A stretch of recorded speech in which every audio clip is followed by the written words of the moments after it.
Hi, guys. Welcome to the Two Moms Zero Attention Span podcast. I'm Jess. I'm Allison. And today we are going to be talking about respectful parenting and teens. And I think this is one of the biggest misconceptions that people have about respectful parenting is what it looks like in the teenage years.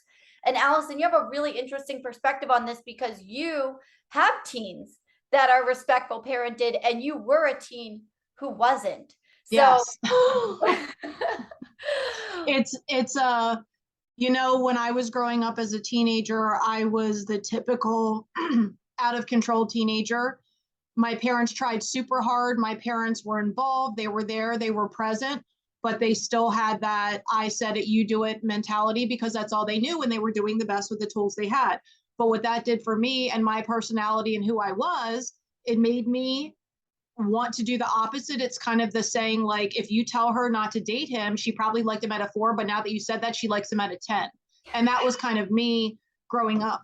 And now with my teens that are now almost 17, 17, and 18, there is a vast difference because I watch my girls be so careful about who they accept in their life. And I watch them not settle for less. Like by the time I was their age, I had dated 4 or 5 guys. They were all crappy. I was just an emotional wreck, basically. And my 2 oldest, they haven't been in serious relationships because they haven't met anyone that met their non-negotiables. And my youngest has been in a healthy relationship for a few years. So even that aspect is so different from the things I was doing as a teenager. And I really give credit to respectful parenting for that and the open communication that it brings to a relationship.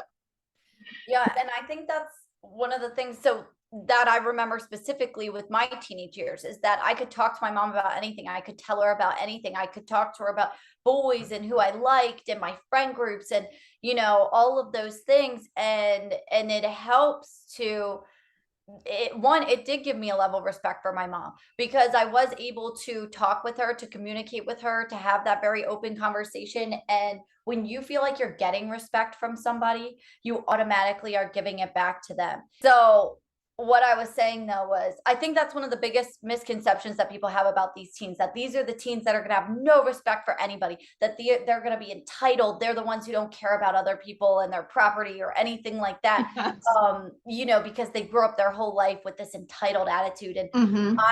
I couldn't find that to be farther from the truth. Me too. Because I respected my parents, specifically my mom, more than anybody in the world. And as a teenager, I looked up to her. I wanted to treat others the way that I had been treated. I wanted to make other people feel the way that I had been made to feel, which is respected and with kindness and to feel good and built up. I think too is having that individual relationship with your teenager. And when you do, I think as far as the dating thing, let me go back for a second. I knew the type of person my parents wanted me to date. I knew how they wanted them to look. I knew how they wanted them to dress. I knew the kind of house they expected them to live in. So every time I liked someone that maybe didn't meet one of those qualifications, I would lie about who he was or where he lived or things like that. And I think a lot of the judgment that comes from parents that they project onto their children forces teenagers to lie about things like that as well. I think dating is such a huge part of the teenage experience and it has to be done safely and carefully. And as far as that goes, I wanted my children to get to know people before they made the decision to start dating them. Whereas I just jumped into the relationship. I just jumped in. My parents were more, they reacted to things instead of being proactive, where with my girls, I want their self-esteem to be in the right place. I want their maturity to be in the right place to be able to handle those things so they're not in a toxic teenage relationship and things like I was. But I also think teenagers, they're going to make mistakes. And like we've talked about before, when they do make a mistake or make a choice we don't agree with, it's so important to your relationship with them and the trust between you is how you handle those things. And if one of my teenagers made a choice that I did not agree with or didn't think was safe for them, and I attacked it from the point of saying, give me your phone, you're punished, I can't believe you did that, and I was super reactive, the next time they're probably not going to feel safe coming and talking to me, right? Because that's what happened with me. My parents would be so reactive because they were trying to help. They were trying to say, this isn't okay, this isn't safe, you can't do this. But they didn't tell me why I couldn't do it or what I could do instead or how to avoid those things. And it all wraps back around to the communication between you and your child. That's actually interesting that you say that. So when I was a freshman in college, I started college at 17. Um, and I was still talking to my parents every single day. I talked to my dad every single day at the same time. Every day I talked to my mom. And I was on the soccer team. So I was friends, a lot of times when you're a freshman, you really only make friends with freshmen. But because I was an athlete, I had made friends with everybody in all different age groups. And the seniors, the freshmen, and a lot of the seniors' friends. So I had met this guy at a party who was friends with the seniors, and he was 23 and I'm 17. And at the time, 17 and 23, he's newly out of college and I just started college. Doesn't seem like that big of a deal. But I remember telling my parents that was really into this like guy that I had met. He was a friend of a friend. And I remember my mom talking to me and my dad talking to me about it. And they were like, well, what do you have in common with a 23-year-old?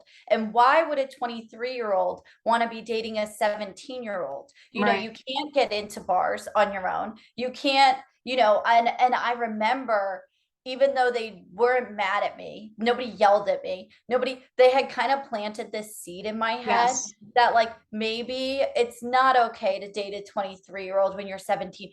And I remember too, when I started to come to that realization, it was so sad for me because he was so attractive and he was so like fun and cool. And I like, why couldn't you be 18? yeah, exactly. But it was in my head, right? And I Yeah. remember going to a rated R movie and I'm 17 and it sounds so stupid, Yeah. but I couldn't go to the rated R movie. And his friends and I remember like that was the moment that I was like, Maybe what? they're I think right. my parents have brought up some really valid points. Yeah. Yeah. And I think, but that is such a good example of you trusting their opinions and the way that they handle things. Because what I dated older guys that were very unsafe and I shouldn't have been dating. But when you are met with, don't do that, you're never going to see him again, you will not talk to him again, and that's the way it is over my dead body.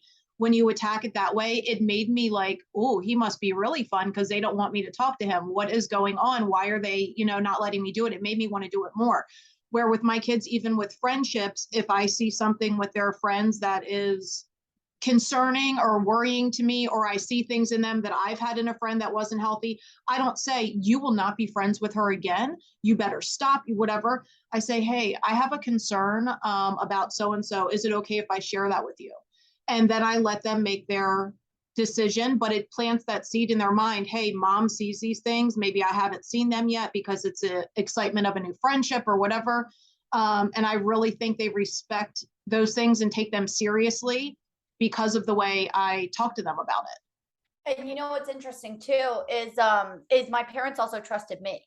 So it's not like anybody said to me like, hey, I never want to see you with this person again. Don't talk to them. It's, like it came down on me. Why would you even think that was okay? Gross, whatever. Yeah. You're in school to learn. None of that happened. They trusted me. And then I started to come to the realization on my own, Right. And it wasn't like I was in a dangerous situation, or it wasn't like, it was just maybe it was maybe inappropriate. Right. And of course, I didn't see it at the time because I thought he was awesome and he was so good looking, and I was newly.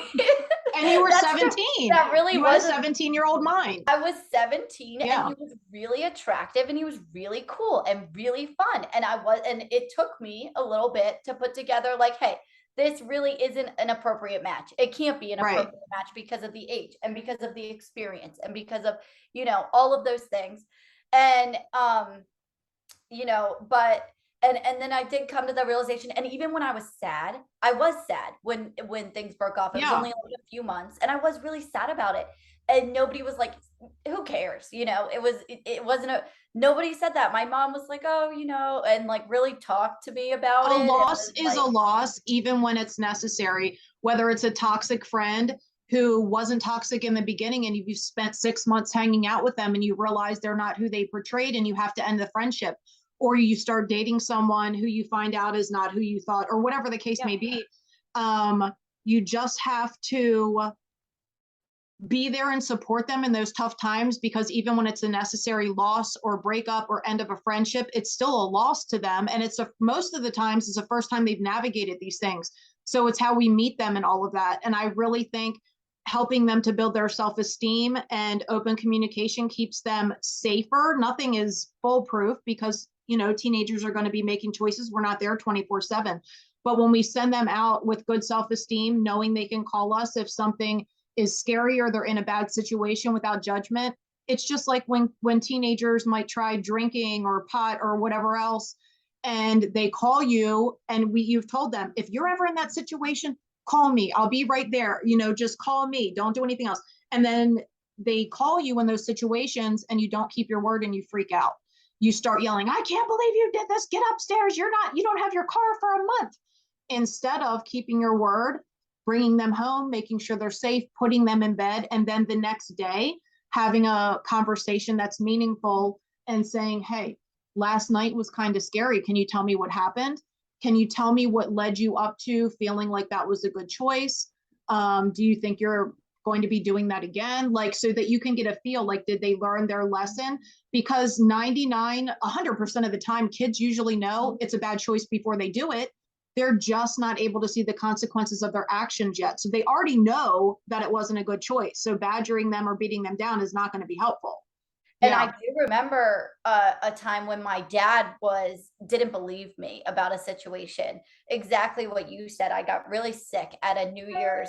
My friend and I were house sitting for New Year's, and this was in high school. And I ended up getting really sick. I think I got food poisoning or something. I have no idea, but I was really sick. I was throwing up, and I called my dad to come get me. And he really thought that we were drinking because it was a New Year's party. We were house sitting. We Right. were like, Right.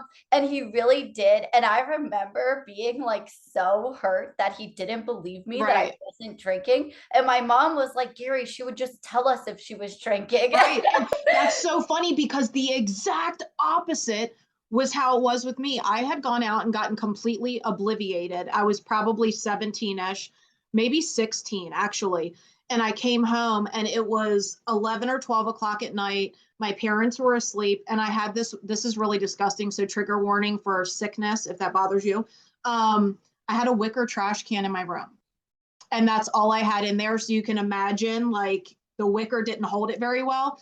And here comes my mom because she hears me sick and she's like, do you have food poison? Like, she was so oblivious. Did you eat something bad? Did you eat pizza and brownie? Like something like that. Like, it never registered in her mind that I was out doing these things.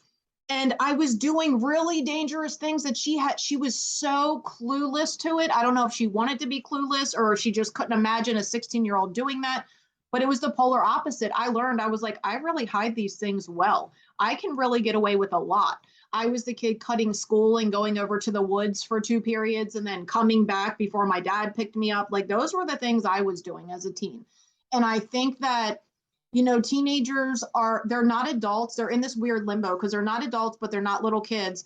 And we're raising adults. We're not raising children. So we have to give them the ability to have freedom, but it has to be regulated. And I think the way that starts is when they're preteens, letting them know, hey, you're going to be a teenager soon. You're going to want to go out with your friends and go to the mall and drive. And in order for that to happen, we have to have trust between us. So we need to start building that. If I give you my word, I'm going to keep it. I need you to do the same, even if it's hard. And even if you make a mistake or you do something that you don't think is okay, I am here to work through those things with you and let them know you're going to be wanting to do these things. And we have to build trust so I feel safe when you do them. The other thing that my mom did that I really remember was before I even got into any of those situations, we had talked about it. We had talked about, and because again, all of this is built up over a lifetime, and there were Yes. firm boundaries. There were things that like my parents would have. There's a no. It's Yeah. not okay with us. But you respect that Mm-hmm. when you respect your parents, and Yes. you always know that they're not just saying this just to say this, because they've explained why and they've talked to you and you've Yeah. had real conversations about safety issues or the real reasoning behind the why there is a firm boundary there. But there were Absolutely. things that my mom talked to me in a more logical way about, or in not such a black and white, yes, no, bad, good Hmm. sort of way. And I even remember drinking being one of those things when I was going into high school and we were talking about it. And she was like, you might be at a party where people are drinking and you might want to try it. And that's a situation that you could find yourself in. And if you are, I remember when I was in high school, maybe you take a little sip of this or you maybe Right. want to try that, but you have to be really, really careful. Well, like you said, you respect the no. I can think of a specific time when one of my daughters came to me and she was like, I want to go to this place tomorrow. Can I go? And I already knew in my mind it was an unsafe situation. I didn't want her to be in that situation, but I didn't just say, no, you're not going. I said, why don't we talk about it? So we went upstairs and I was like, can you tell me what you think it's going to be like? Why you really want to go? Like, tell me about that. And she told me, and I was like, I totally understand. I totally get why that sounds so fun. Here are my concerns. And I told her what my concerns are, and she respected the no because generally she gets yeses because she's making good choices and I have trust in her in those things. Was she disappointed she couldn't go? Yeah, she was a little disappointed, but she respected it. And I really think our teenagers respect our no's more, or you can't do that, when we explain it and when we're not saying no for no reason. That's another huge thing, is just saying no. I think a lot of parents project, like if I projected trying to keep my children safe from the things I did as a teenager, I'd never let them out of the house. But they're not me. My kids don't make the same choices I do, even with drinking. And it's a different boundary for every family. But because my two oldest came from a lot of trauma surrounding drugs and alcohol and things like that before they were with us, they don't like being around drinking. I don't like being around drinking. My youngest doesn't. So they hang out with kids that just don't do those things. But that doesn't mean if you're a teenager that does try drinking that you're a bad teenager. You're just a kid experiencing things for the first time. But every family has their own boundaries surrounding those things. And as long as everyone's on board, because it can't just be the parent making the rule and the kid has to listen. When they're teenagers, it should be negotiations and talking and hearing them out and things like that. Yep. And I also think, every house has its own rules. Every house has its own, like, what people are comfortable with and Mhm. this and that. And a lot of people, and you can create your own boundaries for things that you feel comfortable with. You don't have to allow, or not set a boundary around the things that you are not comfortable with. Right. But it's about, explaining why, talking with your kids and having that communication already established. And I also think if someone would have intervened when I first started going off track around 13 or 14, because I can remember, maybe even 12, I can remember my parents saying, you were such a great kid. You were so good and so sweet. And you hit aliens. They would say aliens came and abducted you. I don't know what happened, because they had no idea who I really was or what I was going through and things like that. When kids, especially girls, when they start getting hormonal around age 9 and things like that, they change. They start turning into young women and need a different kind of conversation. They're not a little child anymore. And you can have high degrees of accountability while still being understanding and giving grace. And I think that's the key. I think that exactly what you just said, high levels of accountability with high levels of acceptance.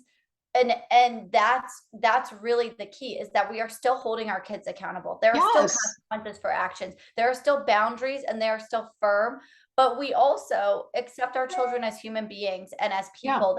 Yeah. And advocate for themselves. I'll give one more example because I think it's such a good one. When your kids start doing chores on their own or responsibilities around the house, we say you pick Friday and that's the day your kids clean their room. Well, as my kids got older, they had fair time frames because they might have work or something they're doing with their friends. So then they have Friday to Sunday to do their sheets in their room, their vacuuming, whatever it is. We'll say they did it 6 weeks in a row. They did it between Friday and Sunday. But then one week they're like, oh, mom, I didn't do it. I was out with my girlfriends. Is it okay if I do it tomorrow? Or I really want to go out with my friends. Can I do it tomorrow? They're going to get that yes from me. And that does not mean they're walking all over me. That just means that they just need a little bit of a break. And that's a non-imperative task. I can't tell you how much backlash I got for letting my kids go out with friends instead of cleaning their room on the 10th time or whatever it was. It's just moments like that. Is that care? Are you doing it for care or control? Is the house going to fall apart if the sheets are done Monday instead of Sunday? No. I think that's a good place to stop. Thanks for hanging out with us, and we will see you next time.